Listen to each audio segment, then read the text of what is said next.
Now, I mentioned that Conor wants to fight the winner of the Jorge Masvidal, Nate Diaz fight, November 2nd, MSG, our backyard, New York and Long Island, and upstate New York and Plattsburgh, and all you border Canada people.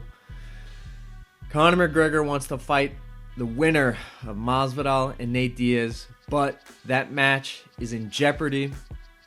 Unfortunately, Nate Diaz came out forthright, admitting that USADA, the United States Anti-Doping Association, off the top of the noggin, has stated that he's taken some tainted supplements. Now, Nate Diaz is a cult hero. He's an underground king. The UFC has failed to recognize both Diaz's star power, Nick and Nate, throughout their entire career, up until Nate fought Conor McGregor, beat him, almost beat him 2 times, held out 3 years, comes back, beats Anthony Pettis. Now the UFC wants to back him. But we'll see just how much star power he has if the UFC could keep this fight intact. Now, I don't believe Nate Diaz took steroids. He's a vegan. He loves his eccentric greens. I don't believe he stuck a needle up his ass. I really don't. I believe it could be some over-the-counter supplement that he put into a shaker, shook it up, took it. Maybe he popped for something that had creatine in it. I do not believe he did some hardcore steroids like Anabol or T-ball or anything that has ball on the end of it. Ironically, it shrinks your balls. But I don't believe he did any of that stuff. I believe it was probably maybe a marijuana warning or something. But again, we will see just how much power Nate Diaz has if he still fights on that November 2nd card. And he's headlining the card. He's the only fighter in the past 3 years that have headlined a UFC card without a title on the line. Obviously the 2 Conor fights. And now this third fight, I don't even know how to count. This third fight against Jorge Masvidal, no titles on the line. The UFC only wants main events in their pay-per-view events with titles. Nate Diaz has no title for those past 3 fights. So he's a big deal. But we will see his star power, how much the UFC can flex their corporate muscles if they keep him on the card November 2nd.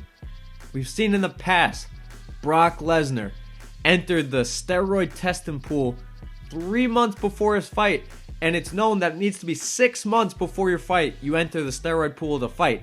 He saved the card at UFC 200. We saw John Jones cause the UFC to move an entire event. John Jones was slated to fight Alexander Gustafsson at UFC 232 in Las Vegas, Nevada. Nevada finds some steroid findings, some picograms in his test samples. This isn't how they test. This is like, I got the whole protein scooper in my head. They're like, John, yeah, you tested positive. That's it, man. You're out. No, they went through extensive testing. They found steroids. Dana White wanted to keep the fight intact. It was the last card in the UFC pre-ESPN era. He kept it intact by moving it to another state. Are you kidding me? John Jones tests positive multiple times. Dana White picks up the entire card from Las Vegas, calls up Andy Foster and the California State Athletic Commission, says, hey, can we stage this bout over here in your Los Angeles Forum Arena? Yeah, we want money. Boom. John Jones keeps the fight intact. Brock Lesnar keeps his fight intact. Can the UFC keep this fight intact for Nate Diaz? We will see. Nate released a strong statement that he didn't do steroids. It's sad that it comes to this. This does put a slight bruise on his career. Not a black eye, but a tiny bruise that's turning from blue to yellow to green. It's not bad, but it's still a mark on his career. But I believe the card will stay intact. It's New York City. They've only had huge events there. Conor McGregor versus Eddie Alvarez, 2016. George St. Pierre versus Michael Bisping, 2017.